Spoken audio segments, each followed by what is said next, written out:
కాగితపు పల్లకి. ఈ కథను రచించిన వారు పురాణం సూర్యప్రకాష్ రావు గారు.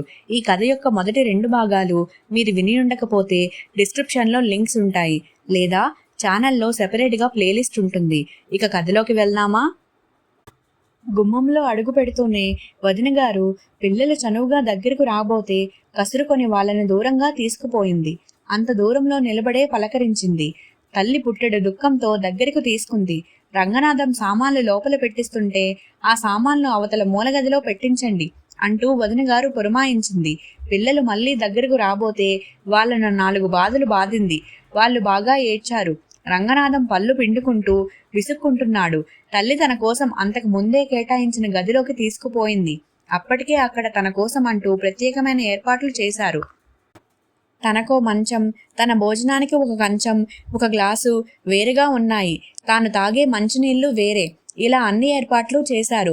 అక్కడి వాతావరణం చూస్తే ఇక తాను ఆ గది విడిచి యువతలకు రాకూడదని నిర్బంధం చేసినట్లుగా ఆమెకు అర్థమయ్యింది. అదే ప్రపంచం అనుకొని తాను రోజులు గడపాలి. అయినా ఆమె అలవాటు కొద్దీ కొంత స్వేచ్ఛగా ఉండబోయింది. కానీ వదిన గారు, ఆఖరికి అన్నయ్య సైతం నిర్మోహమాటంగా ఆమె స్వేచ్ఛను హరించారు. దాంతో రాధమ్మ తన గది గుమ్మం విడిచి యువతలకి రావడం పూర్తిగా మానుకుంది. పిల్లలు పొరపాటున ఆ ఛాయలకు వస్తే వదిన గారు ఊరంత గొడవ చేస్తున్నది. తల్లి మాత్రం తన జీవితం ఇలా బద్దలైనందుకు ఎదురుగ్గా కూర్చుని రోజుకు ఒకసారైనా కన్నీరు తుడుచుకుంటుంది. ఇక్కడికి వచ్చిన వారం రోజుల్లోనూ ఇక్కడ తన స్థానం ఎంత బలహీనమైనదో, ఇక ముందు ముందు ఇక్కడ తాను ఎన్ని విధాలుగా మానసికంగా హింస అనుభవించాల్సి ఉంటుందో తెలిసిపోయింది. అలా కిటికీలో వారుగా కూర్చొని అక్కడి నుంచి పెద్ద వీధిలోంచి పోయే జనాన్ని, వాహనాలని చూస్తూ ఆమె కాలక్షేపం చేసుకుంటుంది. రంగనాథం ఒక డాక్టర్ని పిలిపించాడు. కానీ అతను ఒకప్పుడు వచ్చి ఒకప్పుడు రాక తోచినట్టుగా వైద్యం చేస్తున్నాడు. 1-2 సార్లు తల్లి హెచ్చరిక చేస్తే రంగనాథం విసుక్కుంటున్నాడు. ఓనాడు ఇంట్లో రంగనాథం ఇంకా తన భార్య ఘర్షణ పడ్డారు. పొద్దున్నే తల్లి బావి దగ్గర కూర్చొని అంట్లు తోముకుంటుంది. తను అలా మంచం మీద కూర్చొని వాళ్ళ ఘర్షణ విన్నాది. ఈ పిల్లలు ఆ పక్కన పోవద్దంటే మానరు. చీటికి మాటికి అటు చొరబడుతున్నారు. చెబితే వినరు. వాళ్ళని ఆపడం నా వల్ల కావటం లేదు. కొట్టినా వాళ్ళకి భయం లేకుండా ఉంది. చిన్న బాబీగాడు ఏకంగా ఆ గదిలోకి వెళ్ళి గ్లాస్తో నీళ్లు ముంచుకొని తాగేశాడు. నాకు మా చెడ్డ భయంగా ఉంది. అత్తగారు ఆ గది విడిచి యువతలకి రారు. ఒక్కరితినే ఇంత చాకరీ చెయ్యాలంటే నా దుంప తెగిపోతుంది అంది ఆమె. రాధ మనసు చివుక్కుమంది. మళ్ళీ తానే సర్దుకుంది. తనకొచ్చిన జబ్బు అలాంటిది గనక ఎవరి భయం వారిదని. పోనీ ఓ పని చేస్తే అన్నాడు రంగనాథం. ఏం చేసినా అంతేనండి. అదే కాకుండా ఈ చాకరీ ఒక్కరితోనే చేసుకోలేకుండా ఉన్నాను అంటుంది వదిన గారు. ఏం చేస్తాం? 4 రోజులు ఓపిక పట్టాలి. ఆ గుమ్మం తలుపులు మూసేస్తే సరి. పెరట్లో కూడా ఒక తడిక అల్లేస్తే సరిపోతుంది. పిల్లలు ఇక అటు వెళ్లకుండా రేపటి నుంచి వాళ్ళ వంట వేరే చేసుకుంటారు. పోనీ అది నీకు సమ్మతమేనా? పోనీ అలాగైనా చెయ్యండి. అక్కడికి ఆమెను పూర్తిగా సర్దుబాటు చేసుకోలేకపోయింది. పిల్ల జల్లా కలవం. అది ఇంకొకటి కాదు, క్షయజబ్బు. అందుకని భయపడుతున్నాను. లేకపోతే ఆమెంటే నాకేమన్నా కోపమా? ఆ మరునాడే ప్రత్యేకమైన ఏర్పాట్లు జరిగాయి. ఆ గది తలుపులు మూసేశాడు.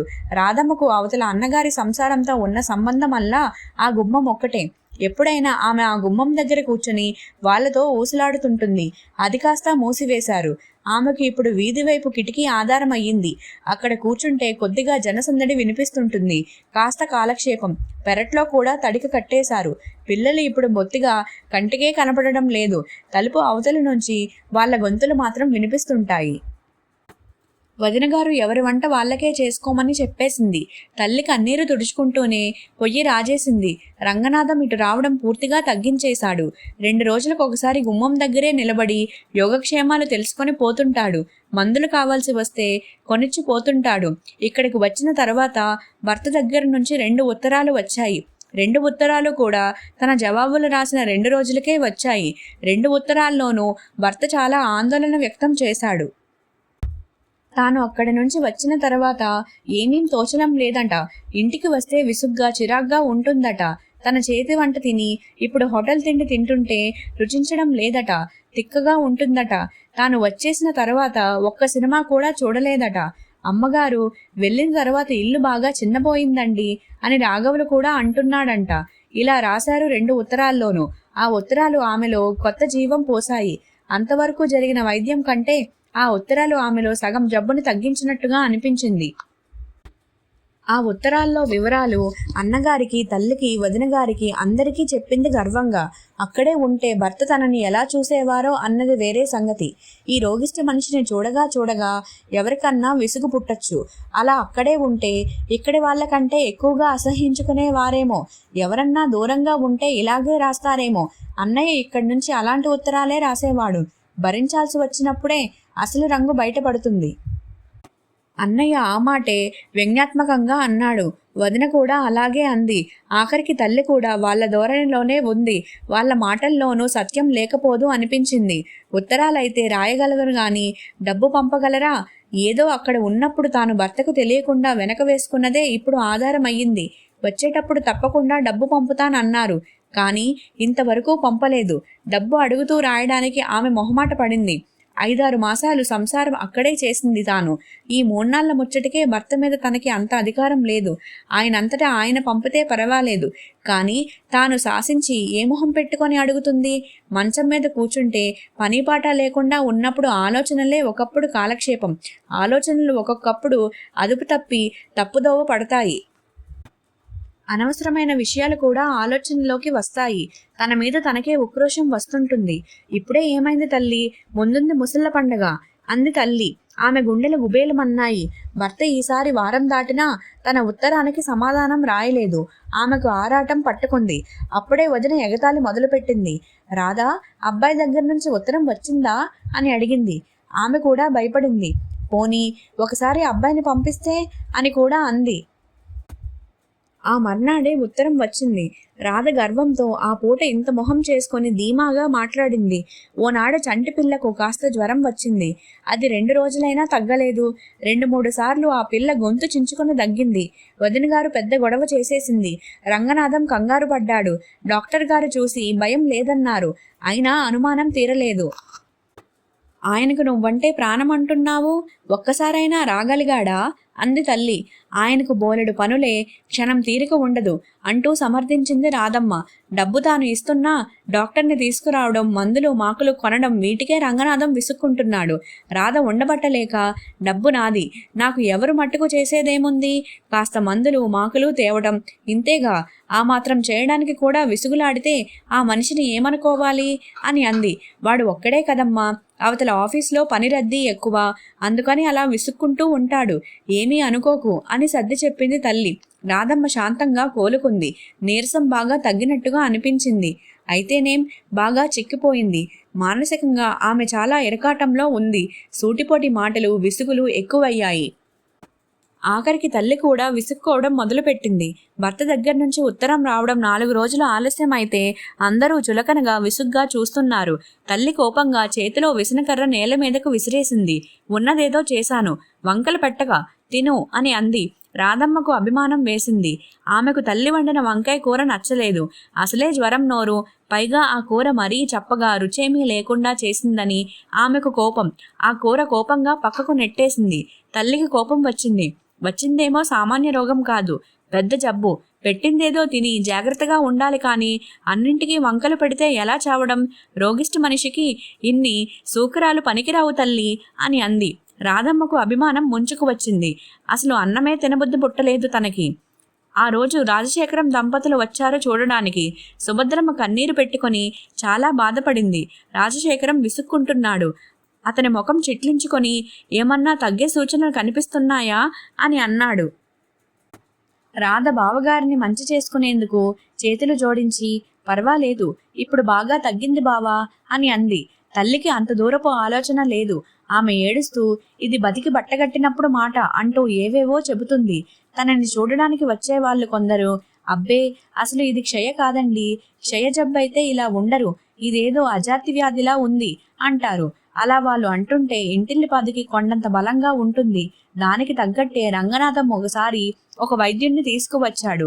అతను చూసి అబ్బే ఇది మీరనుకున్న జబ్బు కాదండి అని అన్నాడు. రంగనాథం ఒక వారం 10 రోజులు అతని వెంట పడ్డాడు. అతనేవో మందులు ఇచ్చాడు. అవి వాడితే గుణం ఏమీ కనబడలేదు. ఆ తర్వాత మళ్ళీ ఒకసారి కొద్దిగా నెత్తురు కక్కుకుంది రాధ. దాంతో అంతవరకు ఉన్న సంతృప్తి భ్రమమంచు తొలగిపోయినట్టుగా తొలగిపోయి మళ్ళీ అంతా ఎప్పటి స్థితికి దిగజారిపోతుంటారు. కొందరు మరీ కంగారుగా చెబుతుంటారు, ఈ జబ్బు వచ్చిన వాళ్ళు ఇక బ్రతకరని, ఇక అలాంటి ఆశలు పెట్టుకోవడం వృధా అని, తాము చూసినవి విన్నవి రకరకాలుగా గుండెలు అలసిపోయేలా చెబుతుంటారు. అలా ముఖం మీద చెప్పకూడదని, అలా చెప్పడం ఒకవేళ వాస్తవమే అయినా అవతల వాళ్ళు భయపడతారని వాళ్ళు ఆలోచించరు. అలా చెప్పడం భయపెట్టడం అదో సంతృప్తి కొందరికి. అలా వాళ్ళు చెబితే ఓ 4-5 రోజులు ఇంటిల్లిపాది గుబులు గుబులుగా ఉంటారు. రాజశేఖరం శ్రద్ధగా వైద్యం చేయిస్తున్నారా అని అన్నాడు. రంగనాథం బాగానే చేయిస్తున్నాం, గుణం కూడా కనిపిస్తుంది అని అన్నాడు. కానీ రాధమ్మ బాగా చిక్కిపోయినట్టుగా కనిపించింది. ఆమెలో పెళ్లినాటి జీవకళ లేదు, ఆ చురుకుదనమో లేదు, కళ్ళు బాగా లోతుకు పోయాయి. రాజశేఖరం ఉన్న 2 రోజులు ఆమె మంచం మీద కూర్చుంటే వాళ్ళేమి అనుకుంటారోనని కాస్త అటూ ఇటూ తిరుగుతూ హుషారు తెచ్చుకొని 4 మాటలు మాట్లాడుతూ హుషారుగా ఉన్నట్టు కనిపించింది. రాజశేఖరం దంపతులు 2 రోజులుండి వెళ్ళిపోయారు. రంగనాథం స్టేషన్ వరకు సాగనంపడానికి వెళ్ళాడు. దారిలో రాజశేఖరం అనవలసిందేదో అనకుండా ఉండలేకపోయాడు. ఇప్పుడు అక్కడికి పంపితే మాత్రం ఏమిటి సుఖం, ఇక్కడే ఉండని, బాగా తగ్గిన తర్వాత పంపుదువు గాని అని అన్నాడు. ఏమో, అది ఎలా అనుకుంటే అలా ఏర్పాటు చేస్తాను అన్నాడు రంగనాథం. అలా అంటే ఎలా? వాళ్ళు చిన్నవాళ్ళు, మనం బాగా ఆలోచించే చెప్పాలి. వాళ్ళ ఇష్టం అంటే ఎలా కుదురుతుంది? అసలే చలపతి చాలా పనుల్లో మునిగి ఉంటాడు. ఈ జబ్బు మనిషిని పెట్టుకొని వాడు ఎలా నిభాయించుకోగలడు? ఆమెను ఇక్కడే ఉండని, బాగా తగ్గిన తర్వాతే పంపించవచ్చు అన్నాడు రాజశేఖరం. ఈ 4 రోజులు ఉండి తర్వాత వెళ్ళిపోతానంటుంది. మనకెందుకండి మధ్యన? అతగాడు రమ్మంటే ఆమె వెళ్తానంటుంటే మధ్యన మీరు వద్దంటారేమిటి అంది సుభద్రమ్మ. అదే ఉన్నమాటే, ఈ జబ్బు మనిషికి వాడేం చేయగలడు? అసలే వాడు ఖర్చు మనిషి. పెళ్ళానికి జబ్బు చేస్తే వైద్యం చేయించుకోలేడా అంది సుభద్రమ్మ. వాడేం చేయగలడే, వాడికేం తెలుసు? కుర్రమొహం, మనమే ఆమెకు వైద్యం జరిపించి తగ్గిన తర్వాత పంపడం భావ్యం అన్నాడు రాజశేఖరం. బండి కదిలే ముందు రాజశేఖరం అసలు ఈ జబ్బు పెళ్లికి ముందే ఉందేమో అని అన్నాడు. రంగనాథం కొంచెం కంగారు పడి అబ్బే లేదు బావా అని అన్నాడు. ఇంతట్లో ఎలా ముంచుకు వస్తుందయ్యా అన్నాడు రాజశేఖరం. అంటే మీ ఉద్దేశం అంది సుభద్రమ్మ. నువ్వు అంబకాలిలా మీద పడుకు, తొందరపడ్డామనిపిస్తుంది. అప్పుడే అనుమానం తగిలి ఉంటే బాగుండేది. రంగనాథం పెళ్లిలో ఒకప్పుడు చేసిన గొడవకి రభసకి రాజశేఖరం ఈ అవకాశం వదలకుండా దెబ్బతీశాడని గ్రహించి ప్రమాణం చేసి చెబుతున్నా అని అన్నాడు. అప్పట్లో పైకి తేలకపోయినా పెళ్లి జరిగిన తర్వాత ఇలాంటి జబ్బులు బయటపడుతుంటాయి అన్నాడు రాజశేఖరం. సుభద్రమ్మ ఏదో జరిగిపోయిందిగా, ఇప్పుడు ఏమనుకొని ఏం లాభం అంటూ సర్దేసింది.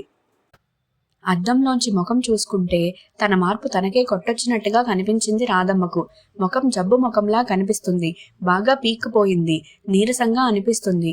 రంగనాథం మాట పడ్డాడనే అభిమానంతో మటమటలాడుతూ రాజశేఖరాన్ని తిడుతున్నాడు. తల్లి కూడా గొంతు కలిపింది. తొందరపడి ఈ పెళ్లి చేశారట, వారి తమ్ముణ్ణి మనం మోసం చేశామట. అతను అలా అంటుంటే ప్రాణం చచ్చిపోయింది. వాళ్ళకి మళ్ళీ తెలిసి మనం ఈ పెళ్లి జరిపించలేదు అన్నాడు రంగనాథం. ఏమిటి, రాజశేఖరం అంత మాట అన్నాడా అంది తల్లి ముక్కు మీద వేలు వేసుకొని. అనరు, అంటారు. లోకుగా ఉంటే ఎన్నన్నా అంటారు. కామర్ల రోగికి ప్రపంచమంతా పచ్చగా అనిపిస్తుందంట. వాళ్ళు మోసం చేశారని, అంతా చేస్తారని అనుకున్నారు కాబోలు అంటుంది వదినగారు. మాట తేలిగ్గా అనేశాడు. పెళ్ళైన తర్వాత కర్మకాలి జబ్బు చేస్తే వదిలేస్తారా ఏమిటి? పెళ్లి చేసుకున్న తర్వాత కష్టమైనా నష్టమైనా భరించక తప్పదు. ఎన్నాళ్ళని ఊరుకుంటారు అని అంటుంది వదిన. రాధమ్మకు ఈ ఘర్షణ అంతా వినిపిస్తుంది. ఆమెకు ఈ ధోరణి బాధాకరంగా ఉంది. ఆమెకు రాజశేఖరం బావ ధోరణి కష్టం కలిగించింది. ఆయనేమీ తనని భరించనని అనలేదు. అయినా అక్కడే ఉంటే జరుగుబాటు ఉండదని, తగ్గుతుందని, తగ్గిన తర్వాత అక్కడకు వెళ్ళొచ్చని తాను అనుకుంది. అందుకే వచ్చింది ఇక్కడకు. బావ ధోరణి చూస్తే ఇక తాను అక్కడికి వెళ్లకుండా ఇక్కడే ఉండిపోవాలని కాబోలు. నెమ్మదిగా తన భార్యాభర్తల మధ్య అనుబంధం తెంపేసి తనని ఆయన నుంచి వేరు చేసి ఆయనకి ఇంకో పెళ్లి చెయ్యాలని కాబోలు ఆయన గారి చింతంతా. వదిన గారి ధోరణి ముదురుపాకంలో పడింది. తల్లి వారిస్తున్నా వినకుండా ఆమె ఇంకా గొడవగా అరుస్తూనే ఉంది. రంగనాథం వారిని సమర్థిస్తూ, అవునే, దాని పిల్లల జాగ్రత్త దానిది, దానికొచ్చిన జబ్బేం తక్కువదా అని అన్నాడు. ఆమె చెప్పినట్టు చేసినా ఇంకా అనుమానమే. ఇంట్లో ఎవరన్నా కాస్త కలత పడితే ఆమె ఊరంత గొడవ చేస్తుంది. చీటికి మాటికి పుట్టింటికి వెళ్ళిపోతానని బెదిరిస్తుంది. పోతే పొమ్మనకూడదు, వాడంతకంటే చవట, దాని కాళ్ళు పుచ్చుకుంటున్నాడు అంది తల్లి తన దగ్గరకొచ్చి. నా మూలాన ఆమె వెళ్ళిపోవడం దేనికి? 4 రోజులు ఆగలేకపోయారా? అంది రాధ. తల్లి వలవలా ఏడ్చేసింది. హాయిగా సంసారం చేసుకుంటామనుకుంటే ఇదెక్కడి నుంచి దాపరించింది నీ ప్రాణానికి అంటూను. ఇక ఇక్కడి నుంచి వెళ్ళిపోతే బాగుండునని అనిపిస్తుంది రాధమ్మకు. ఇంట్లో పోరు పెరిగిపోయింది. ఆఖరికి ఓనాడు వదిన ఇంట్లో పెద్ద గొడవ లేవదీసి పుట్టింటికి వెళ్ళిపోయింది. పిల్లల్ని తీసుకుని రంగనాథం కావాలనే పంపించాడని తల్లి అంటుంది. ఎంతవరకు సబబో మరి. ఓ రోజు తనకి బాగా జ్వరం వచ్చేసింది. 102 దాటిపోయింది. మంచం మీద లేవలేకపోయింది. రంగనాథం తనైతే హోటల్లో భోజనం చేస్తాడు. ఇంట్లో పరిస్థితి తల్లి లేవలేక తప్పలేదు. అలాగే మూలుగుతూ ముక్కుతూ 4 మెతుకులు వండి పడేసింది. ఈ హైరానాలో రాధకు ఇంకా జ్వరం పెరిగిపోయింది. రాధ రాత్రంతా వలవలా ఏడుస్తూ గడిపింది. తెల్లవారుతుందంటే ఆమెకు భయంగా ఉంది. ఏమిటి భగవంతుడా ఈ కర్మ? ఇక తనకి ఇక్కడి నుంచి మోక్షం లేదా? ఈ రోగం నయం కాకపోయినా పర్వాలేదు. ఈ ప్రాణాలు 4 రోజులు అటు ఇటుగా పోయినా పర్వాలేదు. కానీ తనకి కావాల్సిందల్లా ఈ 4 రోజుల పాటైనా ఆప్యాయత, ఆదరణ ఉండే వాతావరణంలో ఉండాలని ఉంది అని అనిపిస్తుంది. తెల్లవారి లేచేసరికి గుమ్మం ముందు బండి కనిపించింది. బండిలోంచి భర్త దిగాడు. ఆమె గమగబా లేచి ఎదురు వెళ్లాలని ప్రయత్నించింది. కానీ రాత్రంతా నిద్ర లేదేమో మంచం మీద నుంచి లేవలేకపోయింది. చలపతి హుషారుగా చేతిలో ఒకటి చంకలో ఒకటి పొట్లాలు ఇరికించుకుని లోపలికి వచ్చాడు. అలా భర్తను చూడగానే ఆమెకు కొండంత ధైర్యం వచ్చింది. వస్తూనే పగలైతే రోజంతా బండిలోనే గడపాల్సి వస్తుందని రాత్రి ప్రయాణం సాగించాను. ఏమిటి ఇక్కడ మీ వాళ్ళంతా గొప్ప గొప్ప వైద్యాలు జరిపించి ఏదో నయం చేస్తారనుకుంటే ఇలా చిక్కిపోయావు అన్నాడు చలపతి కుర్చీ మంచం దగ్గరగా లాక్కొని కూర్చుంటూ. అన్నయ్య అయితే అల్లంత దూరంలో గుమ్మంలో నిలబడే మాట్లాడతాడు. ఆ అన్నయ్య ఇక్కడ ఉంటే బాగుండును అని అనుకుంది రాధ. ఇన్నాళ్లకు గుర్తుకు వచ్చానా అంది ఆమె. ఇన్నాళ్ళకైనా రాగలిగాను, సంతోషించు. రోజు నువ్వే వస్తావని ఎదురు చూసి చూసి ఇక ఆఖరికి చొరవ చేసి వచ్చేశాను. ముఖ్యంగా నిన్ను తీసుకుపోదామని వచ్చాను. రాధమ్మ పేవలంగా నవ్వేసింది. ఈ పరిస్థితుల్లో నన్ను తీసుకువెళ్లి ఏం చేస్తారు అని అంది. ఇన్నాళ్ళు ఇక్కడ ఉండి నయం చేయించుకోలేకపోయావు. ఇక్కడే ఉంటే నువ్వు ఇంకా చిక్కిపోతావు అన్నాడు చలపతి. ఎన్నాళ్ళైనా ఉంటాను. ఏం ఇది నాకు కొత్త చోట? అమ్మ పాపం రాత్రి పగలు లేకుండా చాకరీ చేస్తుంది. ఇంతలో తల్లి చలపతి గొంతు విని లోపలికి వచ్చింది. ఇంత ముఖం చేసుకుని కుశల ప్రశ్నలు వేసి ఆమె మళ్లీ బావి దగ్గరకు వెళ్లిపోయింది. చలపతి ఆ గదిని పరిశీలిస్తుంటే నేనే ఈ ఏర్పాటు చేయించాను. పిల్లలు అస్తమాను ఇటు వస్తుంటే వాళ్ళని రానివ్వకుండా ఆ తలుపు వేయించేశాను అంది రాధ. ఇంట్లో హడావిడి వినిపించడం లేదే అన్నాడు చలపతి. వదిన వాళ్ళు పుట్టింటికి వెళ్లారు. ఇప్పుడు ఒక పక్క నువ్వు మంచాన పడి ఉంటే ఇప్పుడు ఆవిడ పుట్టింటికి వెళ్లడం దేనికి?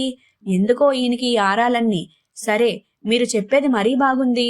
నేను వచ్చాను కదా అని ఆవిడ పుట్టింటికి వెళ్లడం మానుకుంటుందా అంది రాధ.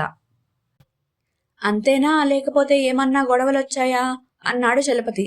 రాధ కొంచెం సర్దుకొని అబ్బే ఆమె ఊరికే వెళ్ళింది, గొడవలెందుకు వస్తాయి అని అంది. డాక్టర్ గారు రోజూ వస్తున్నారా అన్నాడు చలపతి.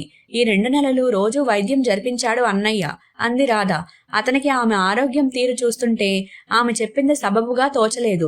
మీ వాళ్ళు చాలా బాగానే చూశారు, కానీ ఇక్కడ వాతావరణం నీకు సరిపడదు. అందుకే నీ ఆరోగ్యం ఇలా ఉంది. ఇక్కడే ఉంటే నీ ఆరోగ్యం ఇంకా పాడైపోతుంది అన్నాడు.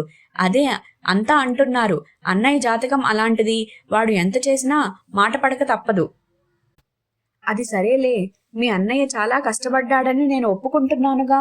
కానీ ప్రస్తుతం ఇక్కడి నుంచి మకాం మార్చేయాలి. తప్పదు. నీ బట్టలు సామాన్లు సర్దేసే. చలపతి అక్కడ ఆమె కోసం అప్పటికే చేసిన ఏర్పాట్లు వివరించాడు. ఓ వంట మనిషిని కుదిర్చాడు. ఆమె కేవలం వంట మాత్రమే కాకుండా ఆమెకు అడుగడుగునా ఆడుకుంటూ ఉంటుంది కూడాను. ఆమెకు సపర్యం చేస్తుంది కూడాను. రాధ భర్త అలా చెబుతుంటే వదిన అన్నయ్య ఇక్కడ ఉంటే బాగుండును అనిపించింది. వాళ్ళకి చెప్పుదెబ్బలు కొట్టినట్టుగా ఆయన ధోరణి ఉంటుంటే బుద్ధి వస్తుందేమో. వింటున్నావా అమ్మా అంది తల్లితో. వింటున్నానమ్మా, నేనేం చెప్పను అంది తల్లి. రాధకు నిండు గర్వం. అన్నగారు రాగానే భర్త అన్నవన్నీ చెప్పింది. అతను వచ్చేసరికి సాయంత్రం బాగా పొద్దుపోయింది. అతను వచ్చేసరికి చలపతి మంచం మీద కూర్చొని భార్యకు బత్తాయికాయ తొనలు ఒలుస్తున్నాడు. రాధ తలదువ్వుకొని ముస్తాబై ఉంది. రంగనాథం గుమ్మంలోంచి కాస్త లోపలికి వచ్చి కుర్చీలో కూర్చుని చలపతిని పలకరించాడు. చెల్లాయికి వైద్యం బాగానే జరుగుతుంది, కానీ ఎందుకో అంతగా ఆరోగ్యం ఇంప్రూవ్ కాలేదు అంటూ. పోనీలండి, మీరు చేయగలిగింది మీరు చేశారు. ఇక్కడ వాతావరణం ఈమెకు సరిపడకపోవచ్చు. నేను తీసుకువెళ్లి వైద్యం చేయించాలనే వచ్చాను అన్నాడు చలపతి. రంగనాథం తన మనసులో ఉన్నదే జరగబోతున్నందుకు సంతోషిస్తూ లోపల సర్దుకొని పైకి మాత్రం చెల్లి వస్తానందా? పోనీ 4 రోజులు ఇక్కడే ఉండకూడదు అన్నాడు మర్యాద కోసం. ఎందుకు రాదు? ఇక్కడ ఆరోగ్యం కుదురుపడనప్పుడు రాక ఏం చేస్తుంది అన్నాడు చలపతి. తాను ఇక్కడ చేయించిన వైద్యాలు అయిన ఖర్చులు రంగనాథం పావుగంట సేపు వివరంగా చెప్పాడు. తల్లి కూడా గుమ్మం వారా నిలబడి కొడుకు మాటలకు వత్తాసు పలికింది. రాధ చాలా హుషారుగా ఉందే, ఇవాళ వాళ్ళ ఆయన వచ్చారని కాబోలు అంటూ రంగనాథం పరాచికం ఆడాడు. చలపతి రాధని తీసుకొని ఆ రోజే ప్రయాణం అయ్యాడు. స్టేషన్కి తల్లి రంగనాథం వెళ్లారు. చలపతి భార్య కోసమని కొన్ని ప్రత్యేకపు ఏర్పాట్లు చేయించాడు. ఓ బెర్త్ పూర్తిగా రిజర్వ్ చేయించి దాని మీద పడుకునేందుకు వాలుగా పక్క వేయించాడు. ఆమెకు కావలసిన మందులు పళ్ళు కొన్నాడు. బండి కదిలిపోయే ముందు అతని ప్రవర్తనకి నిశ్చేష్టులుగా నిలబడ్డ రంగనాథాన్ని తల్లిని రాధమ్మ పలకరించింది. ముక్కు నులుపుకుంటూ గర్వంగా ధీమాగా, ఇక మీరు ఏ దిగులు భయాలు బాధలు లేకుండా నిశ్చింతగా ఉండండి.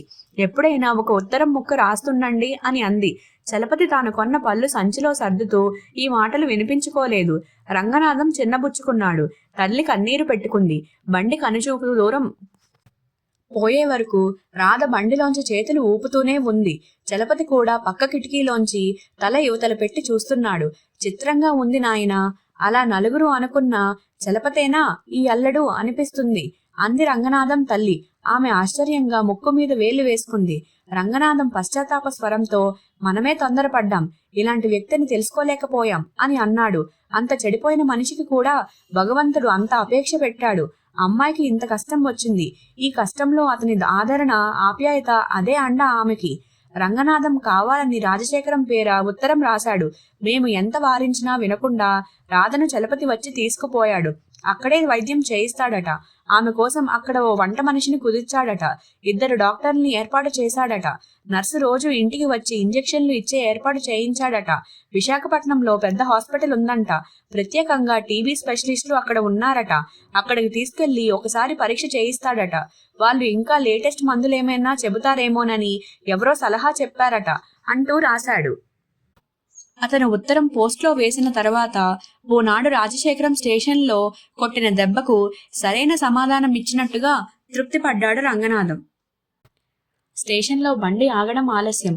రాఘవులు కంపార్ట్మెంట్ దగ్గరకు వచ్చి పలకరించాడు. బండి దిగగానే సామాన్లు కిందకు దింపేశాడు. స్టేషన్లో అంతకు ముందే స్ట్రెచ్చర్ సిద్ధంగా ఉంచారు. దాని మీద కూర్చునేందుకు రాధ అంగీకరించలేదు. సిగ్గుపడింది. బయట వరకు నడవడం కష్టమని చలపతి ఒత్తిడి చేసిన మీదట ఆమె ఒప్పుకుంది.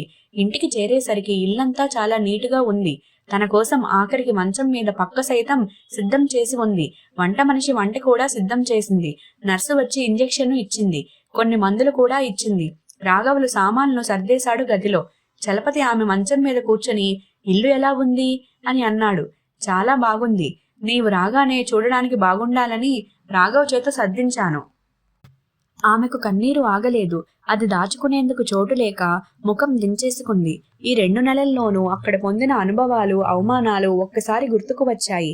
ఆఖరికి తాను ఒక మూల గదిలో ఉండడానికి కూడా ఇష్టపడక వదిన దెబ్బలాడి వెళ్ళిపోయింది. ఇవాళో రేపో అన్నయ్య ఉత్తరం రాస్తాడు. వదిన ఎలాగో 2 రోజుల్లో బండి దిగుతుంది. ఎలాంటి పరిస్థితుల్లోనూ ఇక తాను అక్కడ ఉండకూడదని, ఎక్కడికైనా వెళ్ళిపోతే బాగుండునని అనుకుందో అలాంటి పరిస్థితుల్లో భర్త దేవుడిలా వచ్చి ఆదుకున్నాడు. తాను భరించలేని ఆప్యాయత ఆదరణ చూపించాడు. ఇక తాను ఎక్కువ కాలం బ్రతకకపోయినా పర్వాలేదు.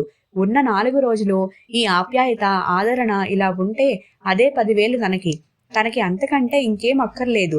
ఈ ఆప్యాయత ఆదరణ ఇలా ఉండగానే తాను కన్ను మూస్తే చాలు. ఇలాగే ఆమె తలెత్తి ఎదురుగ్గా ఉన్న దేవుడు పటానికి మనసులోనే మొక్కుకుంది.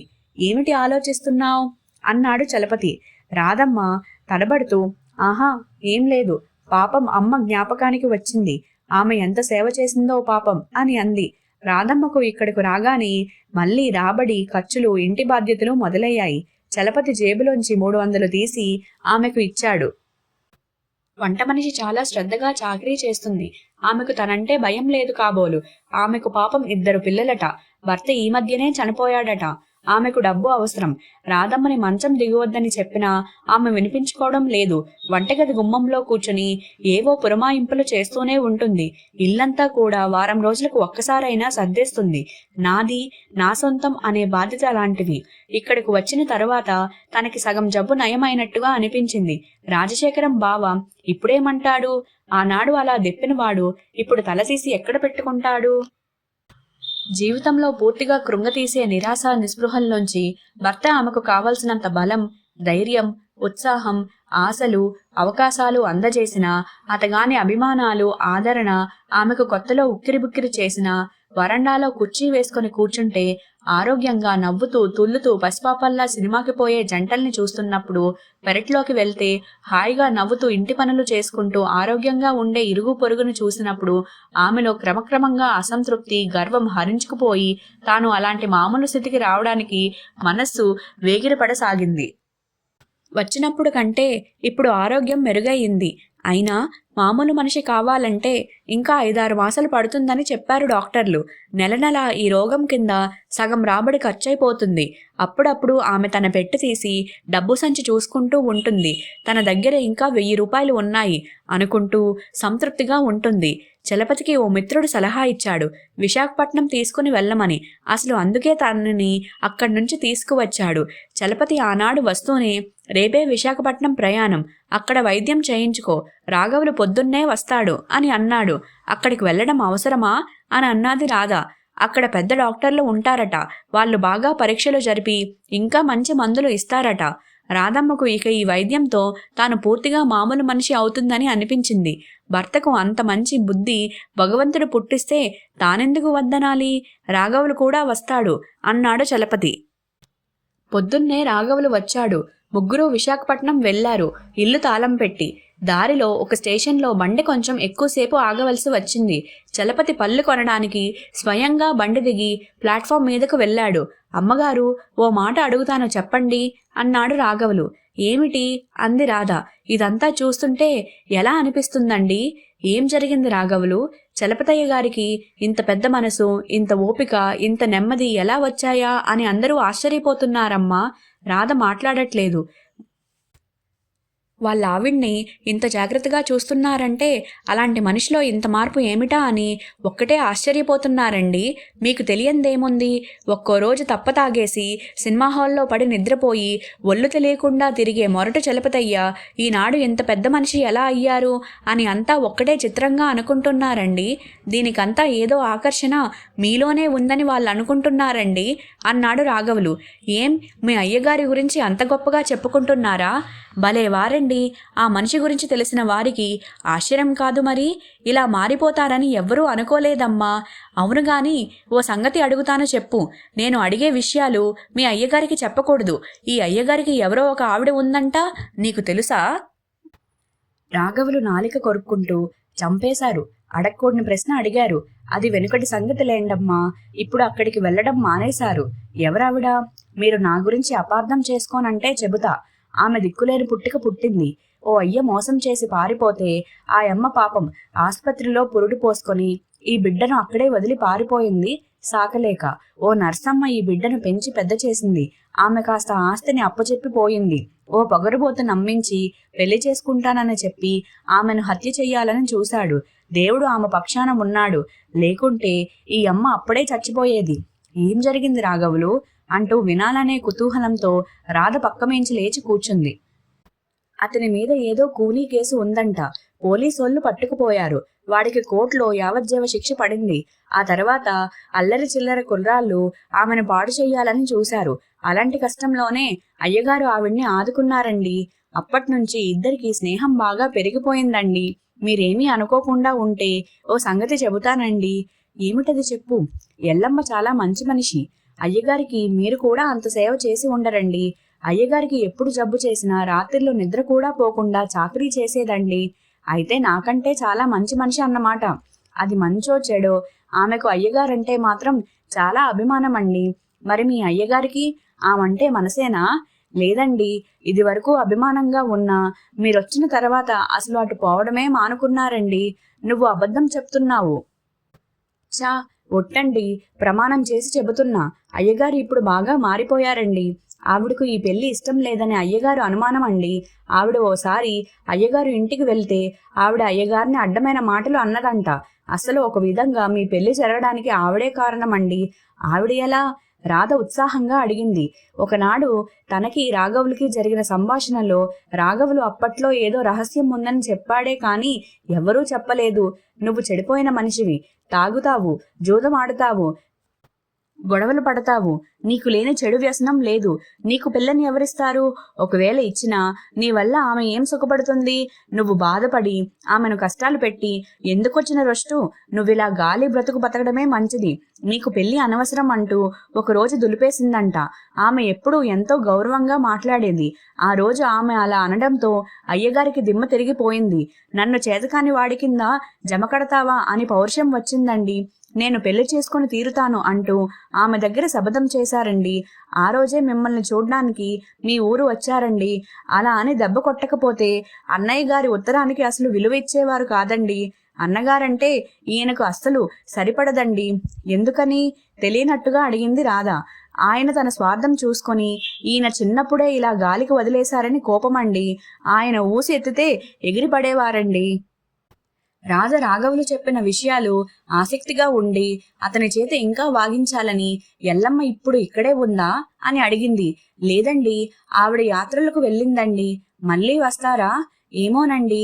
అక్కడ ఆవిడకు తెలిసిన ఒక ఆవిడ దానాలు, ధర్మాలు, పుణ్యకార్యాలు చేస్తుంటుందండి.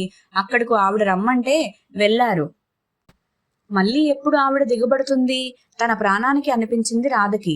ఆమె ఇక్కడకు రాకుండా ఉంటే బాగుండును అనిపించింది. ఇప్పుడు ఆవిడ ఇక్కడకు గానీ వచ్చిందా తన జీవితం పతనం ఖాయం. ఏ నూతిలోనో దూకాల్సి ఉంటుంది. ఒకవేళ వచ్చినా ఇప్పుడప్పుడే రాదండి అని చెప్పాడు రాఘవులు. పోనీలే, పీడ విరగడైందనిపించింది రాధమ్మకు. చలపతి చేతిలో పళ్ళ సంచితో బండిలో ప్రవేశించగానే రాధ సన్నగా దగ్గుతూ ఒకసారి గొంతు సవరించుకుంది. రాఘవులు అటువైపుకి ముఖం తిప్పుకొని నవ్వు దాచుకున్నాడు. చలపతి, ఏమండోయ్, కాస్త ఈ పళ్ళు తీసుకోండి అన్నాడు సీటులో కూర్చుంటూ. రాధమ్మ ఆ సంచి అందిపుచ్చుకొని, అబ్బాయి గారు మొత్తానికి అఖండులే అని అంది. రాఘవులు కంగారుగా, అమ్మగారు అవి ఆ పక్కన పెట్టండి అంటూ మాటలు మార్చాలని చూశాడు. చలపతి, ఏమలా అంటున్నావు అని అన్నాడు. బండి రాక్షస కూత వేసి మెల్లగా ముందుకు కదిలింది. విశాఖపట్నం ఆసుపత్రిలో డాక్టర్లు ఆమెను పరీక్ష చేయడానికి 1 వారం రోజులు పైగానే అక్కడ ఉండాలన్నారు. రాధమ్మను ఆసుపత్రిలో స్పెషల్ వార్డులో చేర్పించారు. రాఘవులు ఆసుపత్రి దగ్గరలోనే మేడ మీద ఒక రూమ్ చూశాడు చలపతి ఉండడానికి. రూమ్ విశాలంగా ఉంది. అక్కడి నుంచి ఎదురుగ్గా ఆసుపత్రి, దూరంగా సముద్రం కనిపిస్తూనే ఉంటాయి. పక్క గదిలో ఎవరో ఇంకొకరు దంపతులు కాబోలు ఉన్నారు అన్నాడు రాఘవులు. పొద్దున్నే చలపతి ముందు బాల్కనీలోకొచ్చి ముఖం కడుక్కుంటున్నాడు. రాఘవులు కాఫీ తీసుకురావడానికి కిందకు వెళ్ళాడు. అప్పుడే పక్క రూంలోంచి పల్చటి కోల ముఖం వ్యక్తి యువతలకు వచ్చి, మీరు ఈ రూంలోకి నిన్ననే వచ్చారా అంటూ చలపతిని పలకరించాడు. అతని ముఖం చూస్తే చలపతికి నమస్కరించాలనిపించి నమస్కారం చేసి, అవునండి, మా వాళ్ళకి టీబీ, ఇక్కడ పరీక్ష చేయిద్దామని తీసుకువచ్చాను. వారం రోజులు ఇక్కడే ఉండాలన్నారు అని చెప్పాడు. ఇదే మొదటిసారా రావడం అన్నాడు ఆ వ్యక్తి. చలపతి అవునండి అని అన్నాడు. నేను తరచూ ఇక్కడికి వస్తూనే ఉంటానండి, అదే జబ్బు అన్నారాయన. అతని ముఖం చూస్తే చాలా చదువుకున్న మనిషిలా ఉన్నాడు. పల్చటి పళ్ళు పంచ, పళ్ళు మాల్చి వేసుకున్నాడు. మెల్లో బంగారం గొలుసుంది. బాగా ఉన్నవాళ్ళు కాబోలు. నా పేరు రాజారాం అండి అని చెప్పాడు. చలపతి తన పేరు చెప్పాడు. రాజారాం చాలా సానుభూతి కనబర్చాడు. పాపం, ఇంత చిన్న వయసులో ఎంత కష్టం, ఇంత దూరం ఓపిగ్గా తీసుకొచ్చారు మీరు అంటూ చలపతిని అభినందించాడు. అక్కడికి తాను చాలా పెద్దవాడైనట్టు ఆయన మాట్లాడుతుంటే చలపతికి నవ్వు వచ్చింది. ఆయన వయస్సు కూడా 30 ఏళ్లకు మించదు. అతని భార్య కాబోలు లోపల వంట చేస్తుంది. ఆమెకు రాధ వయసు ఉంటుంది. కొందరు వయస్సుకు మించి మాట్లాడతారు. అతగాడు తనకంటే చిన్నవాడే. ఈ కష్టాలతో మనస్సు విరక్తి చేసుకున్నట్టుగా కనిపిస్తున్నాడు. ఇప్పుడు ఈ జబ్బుకి చాలా మంచి మందులు వచ్చాయండి అన్నాడు చలపతి. అదే అంటున్నారు, అదే ధైర్యం. నేను చాలా కాలం మనిషి గొప్పతనం మీద నమ్మకంతో వాదించాను కానండి, చూడగా ఆ పుట్టుకే అంత ఉన్నతమైంది కూడా అన్నాడు రాజారాం. అతని ధోరణి చలపతికి అర్థం కాలేదు. రాఘవులు ఫ్లాస్క్లో కాఫీ తెచ్చాడు. మీరు కాఫీ కింద నుంచి తెప్పించకండి, ఈ వారం రోజులు సుగుణ మన నలుగురికి కాఫీ కల్పిస్తుంది అన్నాడు రాజారాం చలపతి అందించిన కప్పు అందుకుంటుంటూ. రాజారాం ముఖంలో జరిగేదేదో జరుగుతుంది అనే నిర్లక్ష్యంగా కనిపించాయి. చలపతి ఎందుకండి ఆమెకు పాపం శ్రమ అంటూ వారిస్తే రాజారాం అలా వీల్లేదని గట్టిగా పట్టుబట్టాడు. ఇంతలో అతని భార్య చేతులు తుడుచుకుంటూ యువతలికి వచ్చింది. ఆమె ఈ కష్టాలకు అలవాటు పడి రాటుదేలిన మనిషిలా కనిపిస్తుంది. ముఖం మీద చిరునవ్వుతో ఆమె వచ్చింది. ఆమె ముఖం చూస్తేనే అన్ని రోగాలు తగ్గిపోతాయి అనిపించింది చలపతికి. రాజారాం భార్యని పరిచయం చేశాడు. చలపతి గారి భార్యకు కూడా ఇదే జబ్బట. పాపం ఇంత చిన్న వయసులో ఎంత కష్టమో అంటూ. మీరు మట్టుకు మహా పెద్దవారా ఏమిటి అంది ఆమె. చలపతి కొంచెం బిగ్గరగా నవ్వేశాడు. ఆమె చనువుగా మా వారంతేనండి, ఇలాగే మాట్లాడుతారు. నిండా 30 సంవత్సరాలు లేవండి. అక్కడికి తానేదో ముసలివారైనట్టు పెద్దవారిలా మాట్లాడుతుంటారు. ఇంతా చేస్తే ఈయనకి 30 ఏళ్ళు కూడా లేవు అందామె. మా ఆవిడ చెప్పింది కొంతవరకు సత్యమేనండి. నా కంటికి అలా కనిపిస్తారు. క్షమించాలి ఇలా అంటున్నందుకు. ఇది అహంకారం అనుకునేరు అని అన్నాడు. వేదాంత పుస్తకాలు చదివి ఇలా మాట్లాడుతుంటారండి అందామె. ఎంతో గొప్ప మనసు ఉన్నవాళ్ళు ఎదుటి వాళ్ళని అలా ప్రేమతో అభిమానంతో చూస్తారు. అలాంటి వాళ్ళకి ఎదుటి వాళ్ళు తమ కంటే చిన్నవాళ్ళుగాను, వాళ్ళ కష్టాలు తమ కష్టాల కంటే పెద్దవిగాను భావిస్తుంటారు అన్నాడు చలపతి. మీరు అనవసరంగా నన్ను పొగుడుతున్నారు. రాజారాం తన బంట్రోతు చేత 2 కుర్చీలు తెచ్చి వరండాలో వేయించాడు. చలపతి ఉన్నట్టుండి ఒక విచిత్రమైన ప్రశ్న వేశాడు. మీకు బెజవాడలో బంధువులు ఎవరన్నా ఉన్నారా అని. ఆ ప్రశ్నలో ఏముందో కాని రాజారాం ముఖం ముడుచుకుపోయింది. అతను షాక్ తిన్నట్టు కుర్చీలో ఓసారి సర్దుకొని ఏమలా అడుగుతున్నారు అని అన్నాడు. అచ్చం మీ పోలిక గలవారే ఒకనున్నారు లెండి. మీకు వారికి ఏమీ తేడా లేదు, ఒక్కటే పోలిక. రాజారాం కొంచెం కంగారు పడ్డట్టు కనిపించాడు. ఎవరండి వారు అని అన్నాడు. ఓ ఆడమనిషి లెండి, కాస్త ఆస్తి ఉంది, వడ్డీ వ్యాపారం చేసుకుని బ్రతుకుతుంది. రాఘవులు అప్రస్తుత ప్రస్తావనకు లోపల విసుక్కుంటున్నాడు. చలపతయ్య గారు మాటల్లో ఇట్టే దొరికిపోతారని ఎల్లమ్మ ఓసారి అంది. ఈయన బాగా ఉన్న కుటుంబం మనిషి, ఆవిడ చెడిపోయిన దిక్కులేని మనిషి. ఈయన్ని పట్టుకొని ఆవిడ మీకు బంధువులా అని అడుగుతారు. ఈ చలపతయ్య గారికి మతి ఉందా అసలు అనిపించింది రాఘవులకి. రాజారాం కాసేపు ఆలోచిస్తున్నట్టుగా కనిపించాడు. బంట్రోతు కూడా అప్పుడు అక్కడే ఉన్నాడు. రాజారాం దాటవేస్తూ మనిషిని పోలిన మనుషులుంటారు, దానికేముందిలేండి అని అన్నాడు. చలపతికి అది సత్యమే అనిపించింది. రాజారాం హాస్పిటల్ కిటికీల వైపు చూస్తూ నిట్టూర్పు విడిచి, ఎంతో పాపం చేసుకుంటే గాని ఇలాంటి చోటికి వస్తారు. నరకం అంటూ ఏదన్నా ఉంటే ఇదే అంటాను అని అంటున్నాడు. అతని భార్య లోపలికి వెళ్లి పని చేసుకుంటుంది. చలపతి ఇంకా మెల్లగా అంటారేమిటి అన్నాడు. నేను ఎంఏ చదివాను. కాలేజీలో లెక్చరర్గా కొద్ది కాలం పనిచేశాను. ఇంతలో ఈ జబ్బు ముంచుకు వచ్చింది. డాక్టర్లు ఉద్యోగం పనికి రాదన్నారు. పూర్తి విశ్రాంతి అవసరం అన్నారు. మానేశాను. ఏం చేస్తాను? ఇంట్లో కూర్చుంటే తోచదు. చదివిన పుస్తకాలే చదివి అవి కంఠస్థ వచ్చేశాయి గాని ఈ జబ్బు మాత్రం పోలేదు. కాస్త జ్వరం ఎక్కువగా వస్తే డాక్టర్లు ఆ చదువు పనికిరాదంటున్నారు.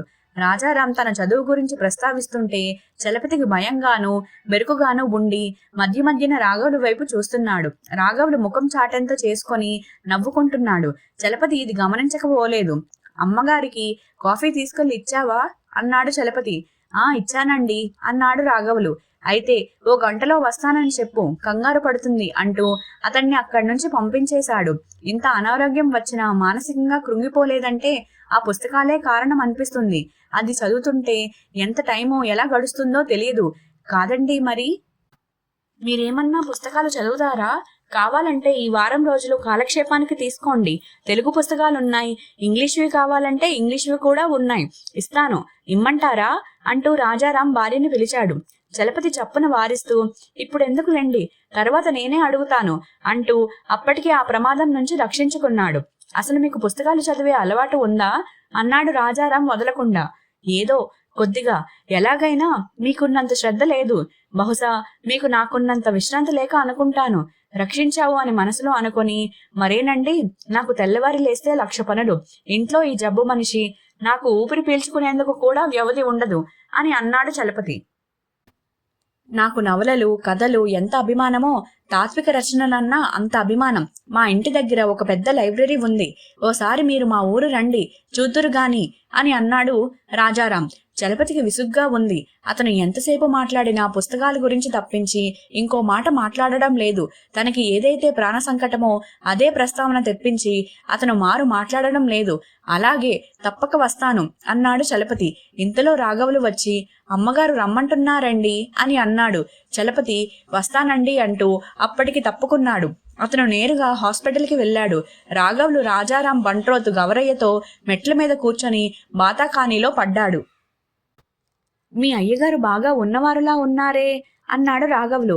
కావలసినంత ఉంది, తినేవాళ్ళు ఉండద్దు, ఒక్కర్తే సంతానం, 2 ఏళ్ళయింది పెళ్ళై, ఈ జబ్బు వచ్చి పడింది. అతను గొంతు తగ్గించి, చేసిన పాపం ఊరికే పోతుందా అని అన్నాడు. రాఘవులు, పాపమా, ఏం చేశాడాయన అని అన్నాడు.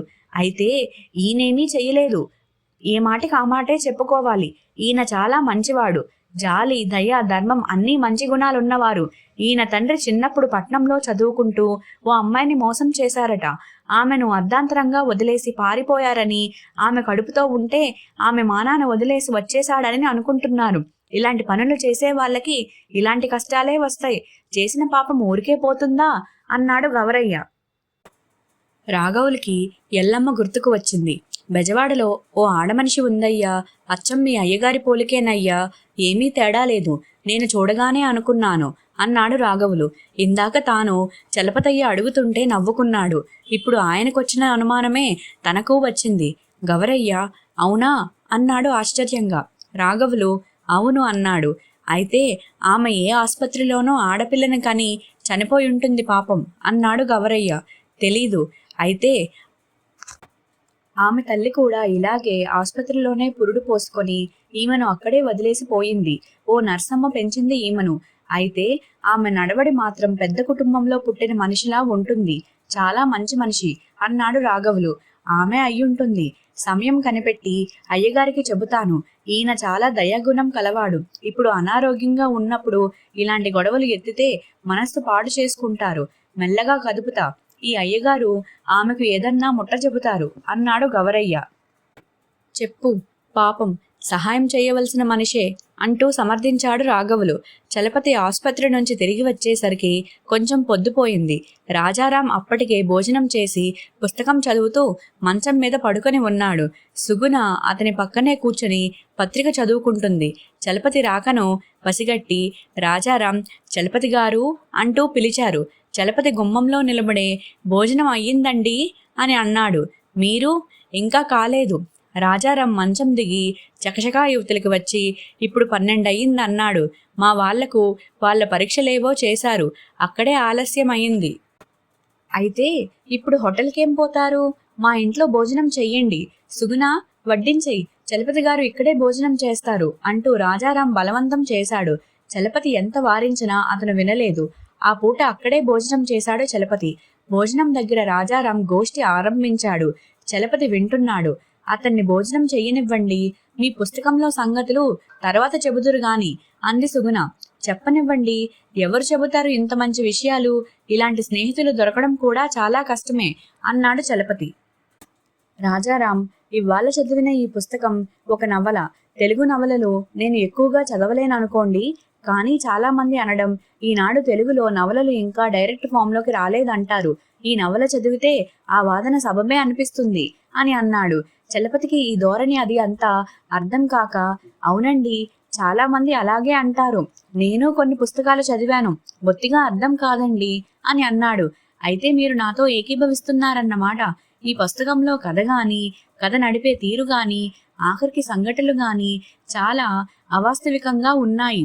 ఇందులో వాతావరణం ఈ తెలుగుదేశానికి సంబంధించింది కాదండి. ఇదంతా ఇతర పుస్తకాల్లోని వాతావరణం లాగుతుంది. అంతేనండి, ఇవన్నీ కాపీలేనండి అన్నాడు చలపతి. కరెక్ట్గా చెప్పారు. ఈ నవలంతా చాలా కృత్రిమంగా ఉంది. ఏ ఇంగ్లీషు పుస్తకాల్లో చదివి అందులో సంఘటనలు, అందులో పాత్రలు కొంచెం పేరు మార్చి తెలుగు నవలలా మార్చేశారంతే. అంతకు తప్పించి ఇందులో తెలుగు జీవితం కానీ, రచనలోని పరిజ్ఞానం కానీ, పరిశీలన కానీ బొత్తిగా కనబడవు అంటూ రాజారాం ఆ పుస్తకంలోని కొన్ని సంఘటనలు చదివి వినిపించాడు. అవునండి, అందుకే నేను విసిగెత్తి ఈ నవలలు చదవడం మానేశానండి అన్నాడు చలపతి. చలపతి గబగబా భోజనం పూర్తి చేశాడు. అతనికి ముళ్ళ మీద ఉన్నట్టుగా ఉంది. వాస్తవానికి అతనికి ఇలాంటివేమీ తెలియవు. రాజారాం ఒక పట్టాన వదిలేటట్టుగా లేడు. అక్కడే కూర్చుంటే చివరికి ఏదో ఒక సందర్భంలో తాను బయటపడిపోక తప్పదు. చలపతి భోజనం పూర్తి చేసి చేతులు కడుక్కొని తన రూంలోకి పోయి పడుకుందాం అనుకున్నాడు. కానీ రాజారాం కుర్చీను బయట బాల్కనీలో వేయించి, రండి తాంబూలం వేసుకొని కబుర్లు చెప్పుకుందాం అంటూ పిలిచాడు. చలపతి వెళ్ళి కూర్చున్నాడు. సుగుణ తెచ్చిచ్చిన తమలపాకులు, వక్క పలుకులు తీసుకుని చలపతి ఆ ఊరు వాతావరణం గురించి, ఎగుడు దిగుడు రోడ్ల గురించి సంభాషణ మార్చాలని చూశాడు. కానీ రాజారాం ఇలాంటి చచ్చు విషయాలు ప్రస్తావించడానికి ఇష్టపడకుండా మళ్లీ పుస్తకాల గొడవలో పడ్డాడు. రాఘవులు అప్పుడే భోజనం చేసి వచ్చాడు. అతను దుప్పటి కింద పరుచుకొని పడుకున్నాడు. మెట్లవారగా రాజారాం గారి బంట్రోతు అతని పక్కనే చేరాడు. రాజారాం మాట్లాడుతున్నాడు, చలపతి ఊకొడుతున్నాడు. రాజారాం ఉన్నట్టుండి ధోరణి ఆపుచేసి రోడ్డు మీదకి చూస్తూ పాపం అని అనుకున్నాడు.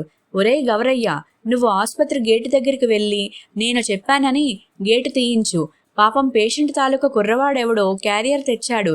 గేటు కాపలాదారుడు ఆ కుర్రవాడిని టైం అయిపోయిందని లోపలికి వెళ్ళనివ్వటం లేదు అంటూ పురమాయించాడు. గవరయ్య వెళ్ళి ఆ గేటు తీయించి ఆ కుర్రవాడిని లోపలికి పంపించి వచ్చాడు. ఆసుపత్రి చాలా పెద్దదండి. ప్రతి ఊర్లోనూ ఇలాంటి ఆసుపత్రులుంటే జనాలకి చాలా సుఖంగా ఉంటుంది అంటూ చలపతి వాళ్ళ సంభాషణ మార్చాలని చూశాడు. రాజారాం ఎవడి ఏడుపు వాడిది. శ్మశానం దగ్గర కాటికాపరికి దృష్టంతా ఊరిపైనే ఉంటుంది, ఎన్ని సవాలు వస్తాయా అని. అలాగే ఆసుపత్రి గేటు వాళ్ళకి గేటు మూస్తే బ్రతిమలాడి డబ్బులిస్తారు. వాడి యావ వాడిది అని అన్నాడు. చలపతికి నిద్ర ముంచుకొస్తుంది. మధ్యాహ్నం పూట నిద్రపోవడం అతనికి అలవాటు. రాజారాం ఇది గమనించి, పడుకుంటారా? కాసేపు నిద్రపోండి, నేను కూడా రెస్ట్ తీసుకుంటాను అంటూ లోపలికి వెళ్ళాడు. చలపతి గదిలోకి పోయి మంచం మీద చారబడ్డాడు. సాయంత్రం రాజారాం, సుగుణ, రాఘవులు, చలపతి నలుగురు స్పెషల్ వార్డుకి వెళ్లారు. రాధ ఇంతమందిని చూసి కంగారు పడుతూ, పొద్దున్న మీరు చెప్పిన రాజారాం దంపతులు వీరేనా అని అంది. హా, వీరే. చాలా మంచివారు, దేవతలాంటి వాళ్ళు అంటూ చలపతి పొగుడుతుంటే రాజారాం, అమ్మాయి, అంత పొగడ్తికి మేము అర్హులం కాం. మేం ప్రస్తుతం నరక బాధలు అనుభవిస్తున్న పాపాత్ములం. దేవతలం ఎలా అవుతాం?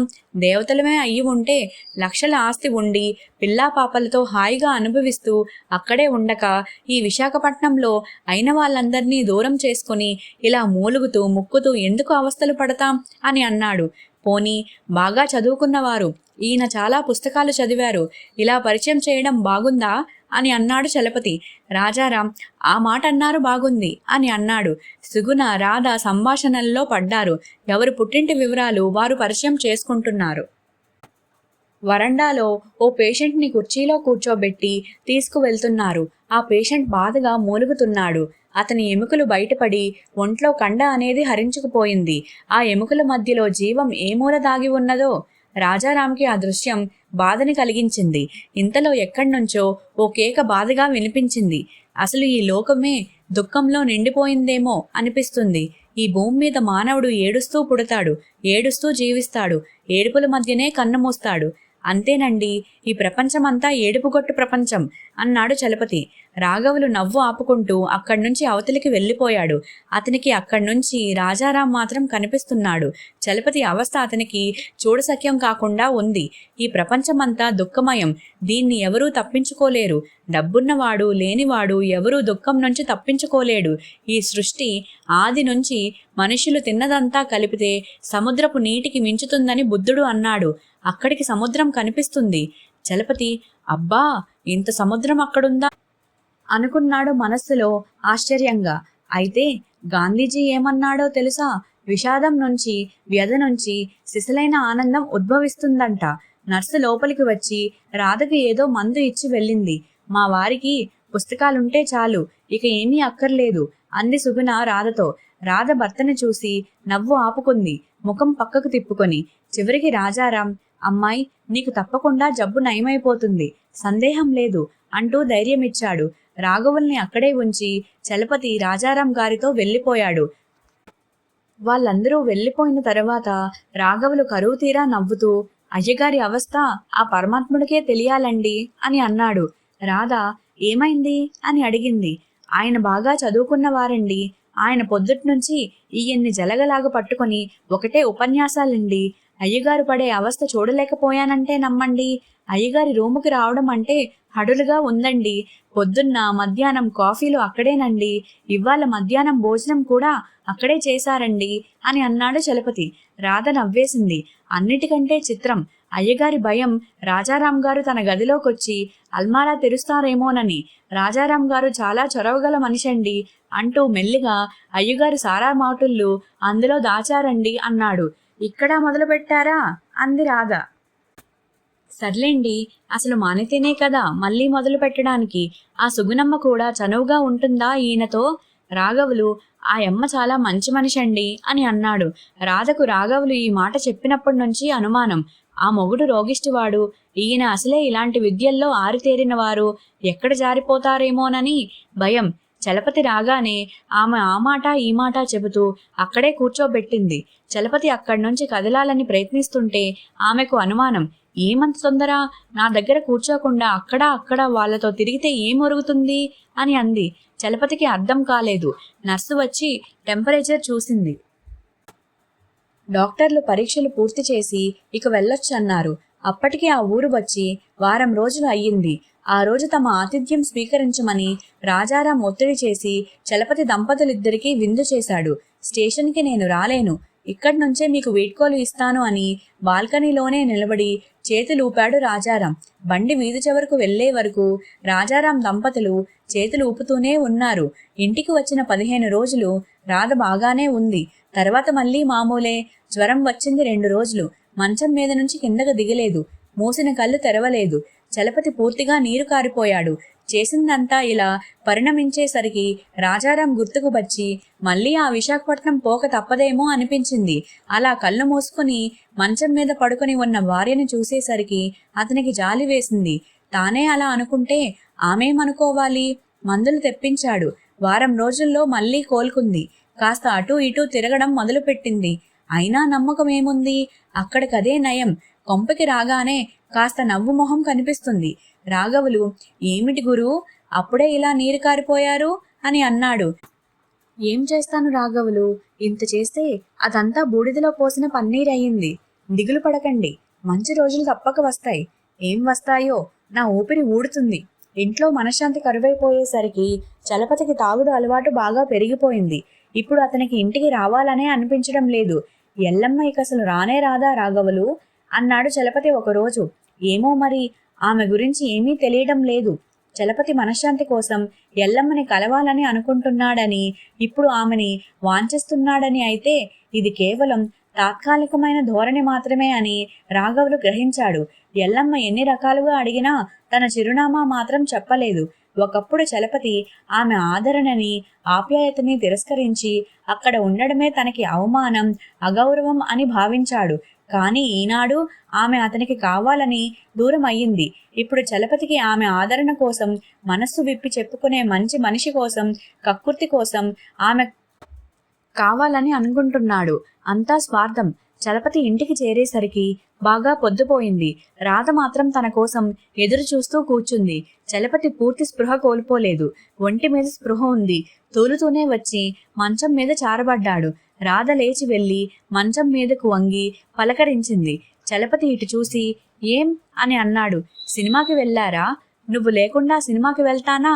ఏం, వెళ్తే పర్వాలేదు, మనసుకు ఉల్లాసంగా ఉంటుంది. వెళ్ళకపోయారా? రేపు వెళ్తారా? చలపతి తల అడ్డంగా ఊపుతూ ఒక్కడనే సినిమాకు వెళ్తే నాకు బాగుండదు అని అన్నాడు. చలపతి ఆరోగ్యం పూర్తిగా దెబ్బతింది. ఈ ప్రయాణాలు, మనశ్శాంతి లేకపోవడం, ఎక్కువగా తాగడం, వీటన్నిటి వల్ల ఆరోగ్యం పూర్తిగా పాడైపోయింది. అతను 2 రోజులు మంచం దిగలేకపోయాడు. జ్వరం ముంచుకు వచ్చింది. అయితే రాధ ఈ 10 రోజుల్లోనూ కాస్త కోలుకుంది. ఇప్పుడు ఆమెకు జ్వరం రావటం లేదు. ఆమె కాస్త ఇంట్లో అటూ ఇటూ తిరుగుతుంది. ఇప్పుడిక దిగులు లేదు. ఇద్దరం ఒకే స్థితిలో ఉన్నాం అన్నాడు చలపతి. నాకేం, ఇప్పుడు నేను బాగానే ఉన్నాను అంది ధీమాగా రాధ. ఆమె ధీమాకు తగ్గట్టే ఈసారి ఆమెకు జ్వరం రాలేదు. రోజు రోజుకి ఆమె బలం పుంజుకోసాగింది. తన మంచం పగటిపూట గోడ వారకు ఎత్తేస్తుంది. చలపతి కొద్దిగా కోలుకున్నా డాక్టర్లు జాగ్రత్తగా ఉండాలని హెచ్చరించారు. తాగుడు మానకపోతే తనకి టీబీ కూడా రావచ్చని వాళ్ళు హెచ్చరించారు. ఈ వారం రోజుల్లోనూ నేను అస్సలు తాగలేదు అన్నాడు చలపతి. రాఘవులు ఆ మాటే అన్నాడు. రాఘవులు చెబితే రాధ నమ్మింది. ఆ రోజే అన్నగారికి ఉత్తరం రాసింది. ఇన్నాళ్లకి నేను సాధించిన మరో విజయం. ఆయన ఇప్పుడు పూర్తిగా మద్యం మానేశారు. ఈ విజయం నాదే. అంటే నా మూలాన తాను అలవాటు మానుకున్నాను. నేను లేకపోతే అలవాటు మానేవారు కారు అని రాసింది. అయ్యగారు పూర్తిగా మద్యం మానేశారే, ఎల్లమ్మ చెప్పింది రుజువు చేశారు అన్నాడు రాఘవులు. ఏం చేస్తాం, ప్రాణం మీదకి వస్తే తాగితే గుండెలు పోతాయేమోననిపించే బాధ పెడుతుంది. రాఘవులు ఇక తాగనట్టేనా, నిలబడతారా ఈ మాట మీద అని అన్నాడు. నువ్వే చూస్తావుగా అన్నాడు చలపతి ధీమాగా. అలాగే చలపతి పట్టుదలగా ఆ మాట మీదే నిలబడ్డాడు. అయితే ఆరోగ్యం మాత్రం కుదుట పడలేదు. 2 రోజులు మామూలుగా తిరిగితే 2 రోజుల జ్వరంతో మంచాన పడుతున్నాడు. రాధ ఈ 4 రోజుల్లోనూ ఒక్కరోజు కూడా మంచం మీద నడుం వాల్చలేదు పట్టపగలు. ఆమెకు పూర్తిగా మునుపటి ఆరోగ్యం వచ్చింది. మందులు అవి ఇన్నాళ్లకు బాగా పట్టించాయి. మనిషిలో మళ్ళీ కల వచ్చింది. పుష్టిగా, బలంగా, హుషారుగా ఉంది. వంట మనిషి చేస్తుంటే ఆ పై పనులు తాను చూసుకుంటుంది. మళ్ళీ భర్తతో నెలకి 4-5 సార్లైనా సినిమాలకి వెళ్తుంది. బజారుకు పోయి తనకి కావాల్సినవి, ఇంట్లోకి కావాల్సినవి కొనుక్కుంటుంది. తన ఆరోగ్యం గురించి తన వాళ్ళకి రాసింది. ఇప్పుడు నేను మామూలు మనిషినని. డాక్టర్ కూడా ఇప్పుడు ఆమె ఆరోగ్యం బాగుందనే చెప్పారు. రాజారాం గారి దగ్గర నుంచి వచ్చిన లేఖ చూసి చలపతి ఆశ్చర్యపోయాడు. మిత్రులు చలపతి గారికి 2 రోజులయ్యింది విశాఖపట్నం నుంచి ఇక్కడికి వచ్చి. మీరు అక్కడి నుంచి వచ్చినప్పటి నుంచి రోజుకు ఒక్కసారైనా మిమ్మల్ని తలుచుకోకుండా ఉండలేదు మేమిద్దరం.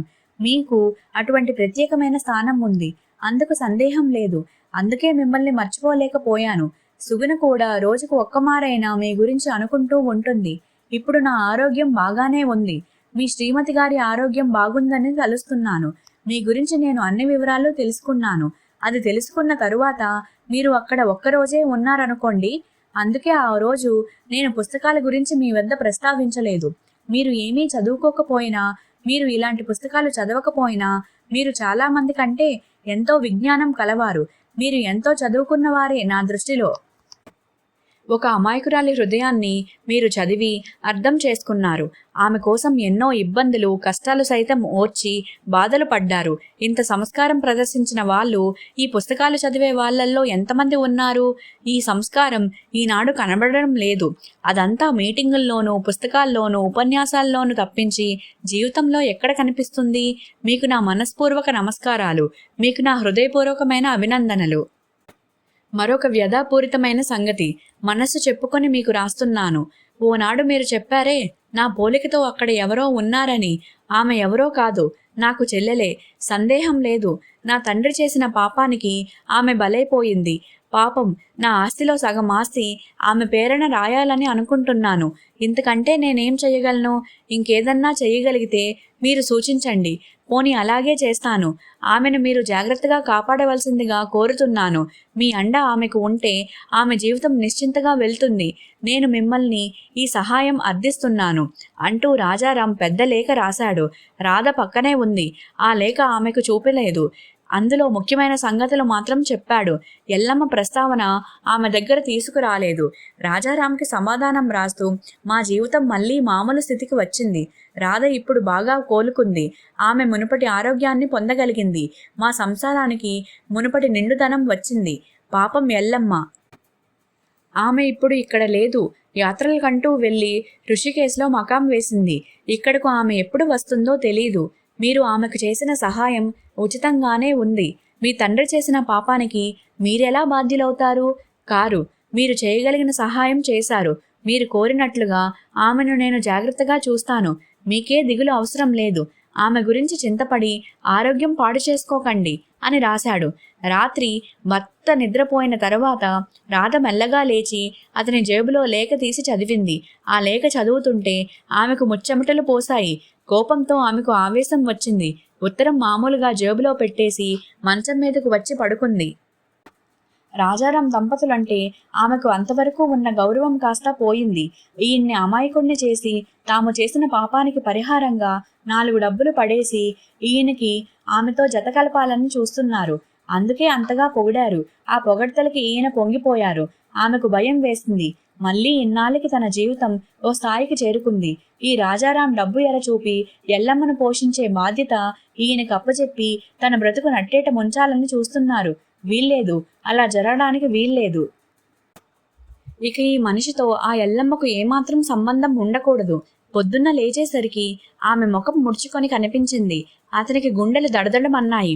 ఆరోగ్యం బాగుందా అన్నాడు చలపతి. ఏదో ఉన్నాను, ఎన్నాను ఉంటానులేండి. ఎప్పుడు మళ్ళీ రోగం తిరగబడుతుందో అప్పుడు ఈ ప్రాణం కాస్తా పోతే మీకు సుఖంగా ఉంటుంది. ఈ అడ్డు తీరడానికి ఎన్నాళ్ళలో పట్టదులేండి అంది రాధ. ఈ ధోరణి చలపతికి అర్థం కాలేదు. ఎందుకలా అంటున్నావు? ఇప్పుడేం జరిగింది అని అన్నాడు. ఏం జరగాలి? ఆ రాజారాం గారి పొగడ్తలకి లొంగిపోయి నాకు అన్యాయం చేస్తారా? చలపతి నవ్వేసి, ఓస్ అదా, ఆ ఉత్తరం అందుకే నువ్వు చదవకూడదని అన్నాను. మీ ఆడవారు అలాంటి ఉత్తరం చదవకూడదు. చదివితే ఇలాంటి అపోహలే పుడతాయి అని అన్నాడు. ఇందులో అపోహ ఏముంది? ఉన్నమాటే అన్నానుగా అని అన్నాది రాధ. నీకు తెలిసింది అంతే. ఇప్పుడంతా నీకు వివరించి చెప్పి నిన్ను నమ్మించలేను గాని నన్ను మాత్రం అపార్థం చేసుకోకు. నన్ను నమ్ము. లేనిపోని కలతలు పెంచుకొని మనస్సు పాడు చేసుకొని ఆరోగ్యం పాడు చేసుకోకు. ఆమెతో ఎలాంటి సంబంధం పెట్టుకోనని నాకు మాట ఇవ్వండి. నేను నిశ్చింతగా ఉంటాను. చలపతి అందుకు సిద్ధంగా లేడు. అతను మాట మారుస్తూ, నీకేం అన్యాయం జరగనివ్వను రాదా అని అన్నాడు. ఆమె అతను వెళ్ళగానే జుట్టు పీక్కుంటూ మంచం మీద పడి గింజుకుని ఏడ్చి ఏడ్చి పడుకొని నిద్రపోయింది. ఓనాడు ఉదయం చలపతి ముఖం బరువుగా దిగులుగా మార్చుకొని బట్టలు సర్దుకుంటున్నాడు. అతని ముఖం బాధగా ఉంది. అతను కన్నీరు కారుస్తూ రాధకి కనబడకుండా తుడుచుకుంటున్నాడు. రాధ భర్త ఇలా పూర్తిగా అదుపు తప్పి ఎందుకలా బాధపడుతున్నన్నది అర్థం కాక, ఎక్కడికండి ప్రయాణం అని అడిగింది. నేను వారం 10 రోజుల వరకు రాను. జాగ్రత్తగా ఉండు. రాఘవులు కావలసినవి తెచ్చి ఇస్తాడు అన్నాడతను. రాజారాం గారి వద్దకు వెళ్తున్నారు కదూ అని అంది. కాదు, మరెక్కడికి? నాతో చెప్పకూడదా అని అడిగింది రాధ. పని ఉండి వెళ్తున్నాను. అంతకు మించి ఎన్ని విధాలా ప్రయత్నించినా ఆమె సమాధానం పొందలేకపోయింది. అతను రాజారాం దగ్గరికే వెళ్తున్నాడని నిశ్చయించుకుంది. చలపతి వెళ్ళిపోయాడు. ఆమె మంచం మీద పడుకునే కుమిలిపోయింది. రాఘవులు వచ్చి చెప్పాడు. ఎల్లమ్మగారి దగ్గర నుంచి ఉత్తరం వచ్చిందండి. ఆమెకు జబ్బుగా ఉందంట. వెళ్ళారు అని అతను చెప్పే వరకు ఆమె వదల్లేదు. తీరా చెప్పిన తర్వాత ఆమె భరించలేకపోయింది. ఆమె దుఃఖం ఆపుకోలేకపోయింది. ఆ రాజారాం దంపతులు ఏం మనుషులు రాఘవులు! ఈయన్ని అమాయకుడిని చేసి వాడుకోవాలని చూస్తారా? నా బ్రతుకు ఇలా బండర చేస్తారా అని అంది. ఏం జరిగిందమ్మా? వాళ్ళు డబ్బుగల వాళ్ళు. వెధవ పనులు చేసి జీవితాలు పాడు చేసింది చాలక తమ అక్రమాలకి అన్యాయాలకి ఇలాంటి అమాయకుడిని పొగిడి బలిపెడతారా? నా సంసారం బాగుపడడం ఆయనకి ఇష్టం లేదు. మీ అయ్యగారు ఆయన వలలో పడ్డారు. ఇంతకీ ఏం జరిగిందమ్మా అని అడిగాడు రాఘవులు. ఆ ఎల్లమ్మని మీ అయ్యగారు జాగ్రత్తగా కట్టుకున్న పెళ్ళాం కన్నా ఎక్కువగా చూసుకుంటూ ఉండాలట. ఆయన తండ్రిగారు చేసిన పాపానికి పరిహారంగా సగం ఆస్తి ఆమెకు రాస్తారట. ఇప్పుడు చెప్పు రాఘవులు, ఆమె జబ్బు అంతా మోసం కదూ? రాఘవులు కూడా ఆలోచనల్లో పడ్డాడు. ఆ జాబు గురించి చలపతయ్య తనకు కూడా చెప్పలేదు. అతనికి అనుమానం వచ్చింది. రాధమ్మకు అతనేమీ చెప్పలేక ఊరుకున్నాడు. అప్పటికప్పుడు ఆమె తన బట్టలన్నీ పెట్టిలో పెట్టుకొని తలుపులు తాళం వేసి, పద రాఘవులు అని అంది. ఎక్కడికమ్మా అని అడిగాడు రాఘవులు. ఎక్కడి నుంచి వచ్చానో అక్కడికే. అంటే పుట్టింటికి పోతున్నాను రాఘవులు. ఇక్కడ నాకు స్థానం లేదు. ఇలాంటి చోట నేను ఉండకూడదు. కట్టుకున్న పెళ్ళాం ఉండగా ఈయనకి ఆ ఎల్లమ్మ ఎక్కువైందన్నమాట. నేను కావాలని ఆయన అనుకున్నప్పుడే వస్తాను. నేను కావాలో ఆమె కావాలో ఎవరు కావాలో ఆయన్ను ఆలోచించుకున్న తర్వాతనే నేను వస్తాను. ఎవరో ఒకరిని ఆయన ఎన్నుకోవాలి అంది రాధ ఉద్రేకంగా. ఆమె ముఖం బాగా జేవురించి ఉంది. అతను ఏమీ చెప్పలేక, అయ్యగారితో ఏమన్నా చెప్పమంటారా అన్నాడు రాఘవులు. ఇక రానని మాత్రం చెప్పు.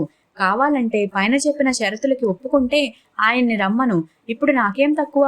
నా ఆరోగ్యం నాకు వచ్చింది. ఎక్కడైనా ఉద్యోగం చేసుకొని అయినా బ్రతుకుతాను అని అంది రాధ. వెళ్ళిన 5వ నాడే తిరిగొచ్చాడు చలపతి. రాఘవులు సినిమా హాల్ దగ్గర కలిశాడు. రాఘవులు ఆతృతగా అడిగాడు, ఏమైందని. నేను వెళ్ళేసరికి ఆమె వెళ్ళిపోయిందంట అన్నాడు చలపతి. రాఘవులు కొయ్యబారిపోయి నోరు మెదపలేకపోయాడు. నాకు జాబు వచ్చిన నాడే వెళ్ళిపోయిందంట. ఏమిటి జబ్బు అని అడిగాడు రాఘవులు. 2 రోజులు జ్వరం వచ్చిందంట. భయపడి ఉత్తరం రాయమన్నారంట అక్కడున్న వాళ్ళు.